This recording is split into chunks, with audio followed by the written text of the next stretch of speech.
In today's video, I'm going to teach you how to smooth button hover transition in Webflow. First, open your project in Webflow and go to the page where your button is located.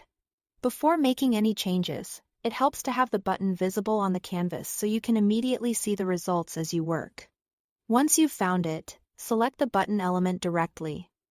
With the button selected, move over to the Style panel. This is where you will control how the button looks and behaves. Scroll down until you reach the Effects section. In that area, click the plus icon next to Transitions. This tells Webflow that you want style changes on the button to animate smoothly, instead of changing instantly. Now set the transition type to All Properties. Or if you prefer more control, choose only the properties you plan to animate, such as background color or box shadow. Using specific properties can help keep the effect clean and intentional, but all properties is a good starting point if you want a simple setup. Next, set the duration somewhere between 300 and 400 milliseconds. This range usually feels smooth and natural, without looking too fast or too slow. After that, set the easing to ease out. This is a great choice for hover effects because the animation begins with a bit of energy and then settles gently, which makes the interaction feel polished.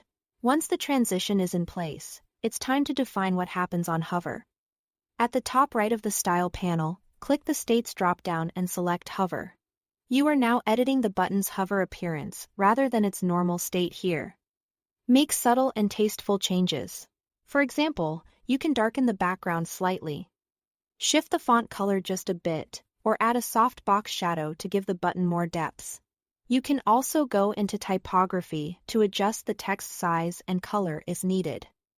Just keep those changes minimal so the hover feels refined instead of distracting. One important tip is to avoid changing dimensions like width, height, or margins. Those kinds of layout changes can make the button jump or feel unstable when someone hovers over it. Smooth hover effects usually work best when they focus on color, shadow, and other visual details rather than the overall size or spacing. When you are done, click Preview and test the button hover transition for yourself. If needed, go back and fine-tune the timing or hover styles until it feels just right. That's all to it. Thanks for watching.